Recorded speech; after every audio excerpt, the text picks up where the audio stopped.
Հարգելի ներկաներ, նախ շնորհակալ եմ ձեր ներկայության համար եւ առաջարկում եմ մի հատ մեր այսօրվա երթին ծափահարենք տաքանակի մեջ։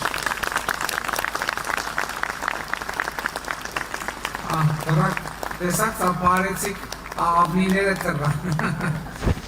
Շատ կարևոր է արձանագրել, թե մեր երթը ինչի համար էր եւ ինչ էր նշանակում։ Ըստ էության մենք այսօր վերահաստատվում ենք որպես առաջինը քրիստոնեություն ընդունած պետություն եւ այսօրվա մեր քայլարշավը խորհրդանշում էր, որ մենք ի վերջո սկսել ենք քայլել մեր Փրկիչ Հիսուս Քրիստոսի նախանշած ուղով։ Ինչ նկատի ունեմ։ Հայաստանի այս առաքելական Սուրբ Եկեղեցու պատարագի կարգում բազմիցս հնչում է հետևյալ նախադասությունը. եւ եւս խաղաղությամբ Աստծուն աղաչեցուք։ Այս գրաբար նախադասությունը թարգմանաբար նշանակում է եւ խաղաղության համար Աստծուն աղաչենք։ Շատ խորհրդանշական բան է տեղի ունեցել, որովհետեւ մենք բոլորս շատ երկար ժամանակ խաղաղության համար աղաչել ենք Աստծուն։ Բայց ի վերջո եկել է այն պահը, երբ որ մենք հասկացել ենք, որ խաղաղության համար Աստծուն աղաչելու զուգահեռ մենք ինքներս պետքա մեր որոշումներով, մեր գործողություններով, մեր քայլերով ստեղծենք այդ խաղաղությունը։ Եվ այսօր Հայաստանի Հանրապետությունում ստեղծված է այդ խաղաղությունը եւ մենք այսօր քայլում էինք Հիսուս Քրիստոսի մեր Փրկչին ասելու, որ մենք ի վերջո գնում ենք քո պատգամի հետևից եւ մենք ստեղծում ենք խաղաղություն։ Եվ մենք ոչ միայն աղաչում ենք քեզ այդ խաղաղության համար, այլ ինքներս մեզ ենք կոչում խաղաղության։ Մենք վերահաստատվում ենք որպես առաջինը քրիստոնեությունը ընդունած պետություն։ Հայ ժողովուրդը քրիստոնյա է դարձել տրդած մեծ թագավորի որոշմամբ եւ հրովարտակով, որը իհարկե ուղղորդվում էր Հիսուս Քրիստոսի եւ Հիսուս Քրիստոսի դեսպանի առաքյալի մեր առաջին հայրապետ Գրիգոր Լուսավորչի կողմից։ Եվ իրական Հայաստանը վերահաստատվում է որպես քրիստոնեական այդ արժեքների կրողը, որպես այդ քրիստոնեական արժեքների վրա հիմնված պետություն։ Եվ շատ խորհրդանշական է, որ մեր քրիստոնեության ընդունած առանցքային սիմվոլները այսօր Հայաստանի Հանրապետության միջազգայինորեն ճանաչված տարածքում են։ Խորվիրապը, որտեղ երկար տարիներ բանտարկված էր Գրիգոր Լուսավորիչը, եւ Մայրաթորը, որը մեր հիմնվել է մեր ավանդության համաձայն միացնի, այսինքն Հիսուսի իջման վայրն է եւ որը տեսիլքով է ցույց տվել, թե որտեղ է պետք կառուցել մեր Մայրաթորը, մեր սրբության սրբոցը։ Եվ ի վերջո մեր քրիստոնեական հենասյուները խորհրդանշում են այսօր նաեւ Հայաստանի Հանրապետությունը։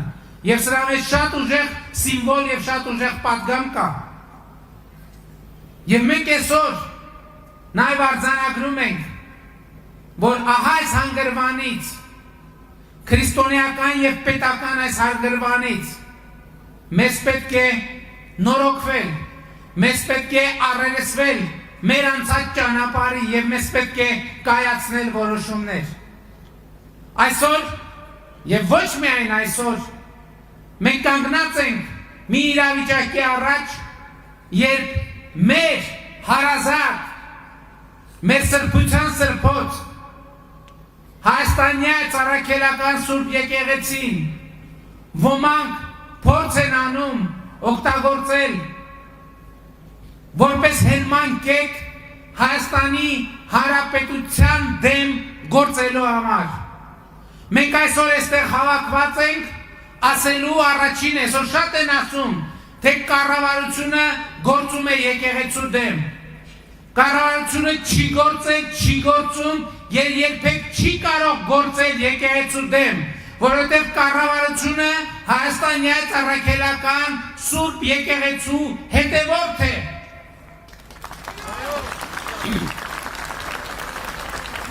Մենք ընդհանրապես եկել ենք արձանագրելու,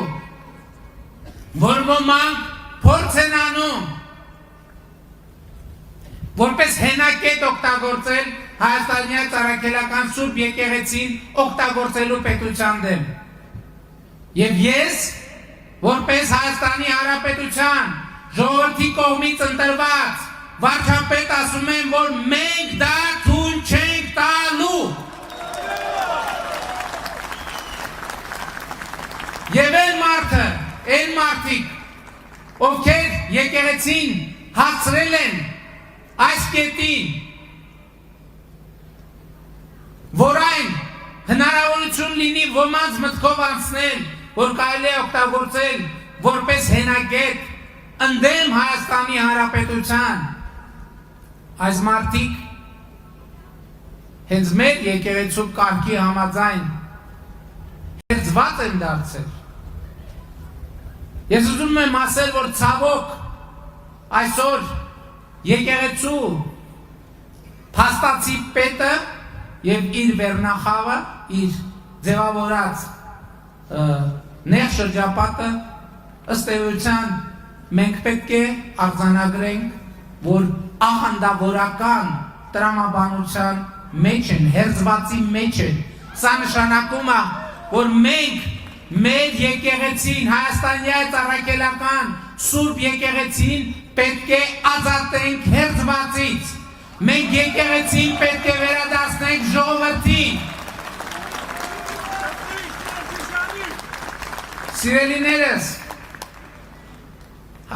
եկեղեցու սպասավորները ունեն առանցքային նշանակություն։ Առանցքային կարևորագույն նշանակություն նրանք եկեղեցու սյուներն են, բայց եկեղեցին պատկանում է Հիսուս Քրիստոսի եւ եկեղեցին ժողովրդի համար է։ Եկեղեցին ժողովրդի համար է։ Եկեղեցին այնտեղն է, որտեղ մարդը հաղորդվում է Հիսուս Քրիստոսի հետ։ Եվ այսօր մեր եկեղեցում Հիսուս Քրիստոսը ցավոք անկյուն է մղված։ Հիսուս Քրիստոսը մեր փրկիչը մեկուսացված է, բայց լավ լուրն այն է, որ դուրս են գալիս Հիսուս Քրիստոս այդ թվում մեր եկեղեցում դուրս է գալիս մեկուսացումից եւ հաղթահարում է մեկուսացումը։ Եվ դուք տեսաք, որ նախորդ օրը 10 եպիսկոպոսների հետ մենք որոշում կայացրեցինք եւ հայտարարություն ստորագրեցինք Հայաստանյան առաքելական Սուրբ եկեղեցու բարենորոգման մեկնարկի մասին։ Եվ ես ուզում եմ, որ մենք բոլորս բարձր ծափերով ողջունենք 10 եպիսկոպոսներին եւ մեր բոլոր հոգեվոր հայրերին, ովքեր կանգնել են եկեղեցու բարենորոգման ճանապարհին, եւ մենք պետք է պաշտպանենք նրանց, մենք պետք է թիկուն կանգնենք նրանց, այնպես ինչպես իրենք այս դժվար պահին թիկուկ են կանգնել իրենց ժողովրդին եւ իրենց պետությանը։ Կամ այսպիսի հանգամանք, որ հիմա փորձ է արվում մատնանշել, տարբեր խնդիրներ առաջ քաշել, ես ուզում եմ հստակ լինի, որևէ մեկը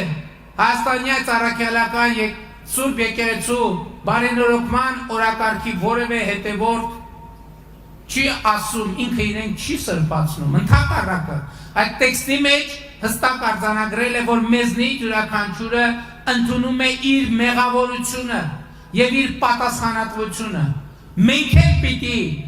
գիտեք ինչ, մենք էլ պիտի ընդունենք մեր մեղավորությունը եւ պատասխանատվությունը, որովհետեւ հիմա ըստ էության ստացվում է, որ մենք մի շատ կոպիտ սխալ ենք գործել երկար ժամանակ։ Մենք մեր եկեղեցուն մենակ ենք թողել հերձվածի հետ։ Մենք Հիսուս Քրիստոսին իր եկեղեցուն մենակ ենք թողել այդ հերձվածի հետ։ Եվ այսօրվա քայլարշավը նրա մասին է, որ մենք վերադարձել ենք, մենք եկել ենք եւ մենք այլևս մեր եկեղեցին եւ մեր եկեղեցու հոգեվոր սպասավորներին եւ մեր եկեղեցուն մեր Տեր եւ Փրկիչ Հիսուս Քրիստոսին մենակ չենք թողի։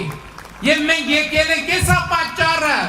Գիտեք, շատերը դրա մեջ քաղաքական ակցիա են տեսնում։ Այս պատճառը, որ այդ թվում ես եւ մեր կառավարության ներկայացուցիչներ պատարակների ժամանակ ծնկի են գալիս խորանի առաջ մեղքերի համար, թողություն խնդրելու համար։ Այնտեղ կարգի ժամանակ բազմաթիվ մեղքեր են թվարկվում եւ մենք այդ մեղքերի համար թողություն ենք խնդրում։ Բայց կա մի ուրիշ խորհուրդ է։ Ես համոզված եմ մեզնից շատերը, ես մեր Տիրոջից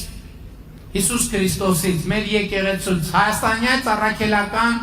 Սուրբ եկեղեցուց եւ մեր եկեղեցու բազմաթիվ իրոք հոգեվոր սպասավորներից եմ ներողություն խնդրում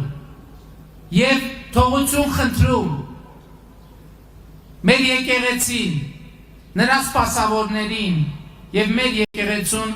մեր Տեր եւ Փրկիչ Հիսուս Քրիստոսին մենակ թողնելու համար։ Եվ մենք այսօր էլ եմ ասում, խորհրդանիշ էր, որ մենք էլ մենակ չենք, իրենք էլ մենակ չենք եւ մենակ չենք, Մենակ չէ եկեղեցին, մենակ չէ պետությունը, որովհետև եկեղեցին եւ պետությունը այլևս իրար հետ են։ Եվ եկեղեցին ժողովրդի համար է։ Եվ ես մեր ժողովրդին կոչ եմ անում։ Այո, գնալ պատարակների եւ իրենց հոգեվոր սպասավորներին հորդորել, խնդրել, միանալ Հայաստանյան առաքելական Սուրբ եկեղեցու բարենորոգման օրակարգին, հորդորել պատարակների ժամանակ, զեղչել այն անունը, որը չպետք է հնչի խորանից, մինչև այն պահը, երբ որ մենք կունենանք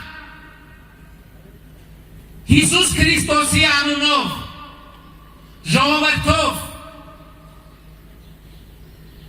ազգային եկեղեցական ժողովով իրապես ընտրված եւ իր կոչման եւ իր ապրածի, իր աշխարհայացի, իր հոգու պարունակության իմաստով լեգիտիմ կաթողիկոս։ Ես կոչ եմ անում բոլոր տեղերում, բոլոր պատարակներին մասնակցող մեր ժողովրդի նախ մասնակցել պատարակներին եւ պահանջել,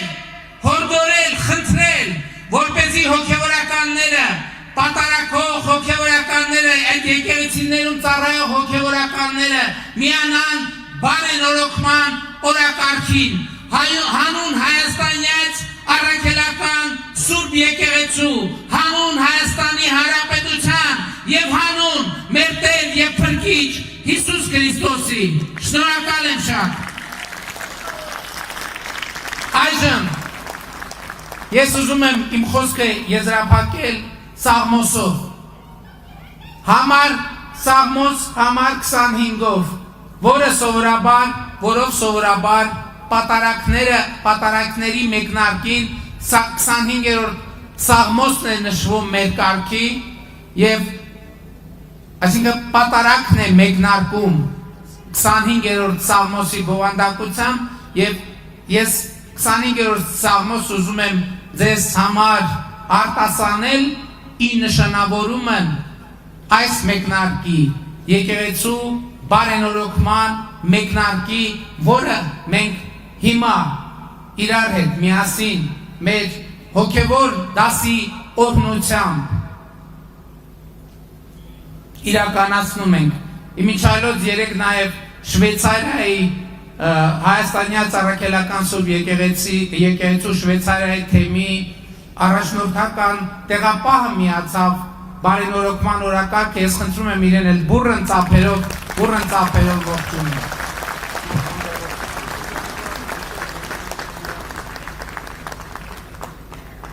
Սաղմոս համար 25, ամմեկ մարդու աղոտքը, այսուհետև Սաղմոս Դավթի։ Դատարա ինձ Տեր, քանզի ամբասիր ընթացա, հույսս դրի Տիրոջ վրա։ Փորձիր ինձ Տեր և քննիր ինձ, փորձիր երիկամներս և սիրտս։ Ողորմությունը Տեր աչքիս առջև է և ճշմարտությունը հաճելի է ինձ։ Ունայնամիտների աթոռին ես չեմ նստի, և անօրենների մոտ ես չեմ գնա։ Չարագործների ամբոխը ես ատեցի և ամբարիշտների կողքին չեմ բազմի։ Սրբության կլվամ ձեռքերն իմ և սեղանից շուրջը կնստեմ Տեր, թող լսեմ քո օրհնության ձայնը և պատմեմ քո բոլոր հրաշալիքները։ Տեր, սիրեցի քո տան վայելչությունը և քո փառքի բնակության վայրը։ Մի կործանիր ինձ ամբարիշտների հետ և ոչ էլ կյանքս արյունահեղների հետ, որոնց ձեռքերն անօրինության մեջ են և աչքը նրան լի է կաշառքով։ Ես ամբասիր ընթացա, փրկիր ինձ Տեր և ողորմիր ինձ, ոտքն իմ ուղիղ ճանապարհներին թող լինի, մեծ հավաքներում քեզ պիտի օրհնեմ։ Քրիստոս ծնավ և հայտնեցավ։ Քրիստոս ծնավ և հայտնեցավ։ Քրիստոս ծնավ և հայտնեցավ։ Մեզ և ձեզ մեծ ավետի, շնորհակալ եմ բոլորիդ այս մթնոլորտում և այդ տրամադրությամբ շնորհավորում եմ բոլորիդ ձեր ընտանիքների անդամների, ձեր տների, ձեր օջախների Սուրբ Ծնունդը և համոզված եմ այսօր հիմա բոլորս շտապում եք ձեր ընտանիքների և ընկերների հետ նշել Սուրբ Ծնունդը, մեր Տեր և Փրկիչ Հիսուս Քրիստոսի Սուրբ Ծնունդը։ Շնորհակալ եմ շատ։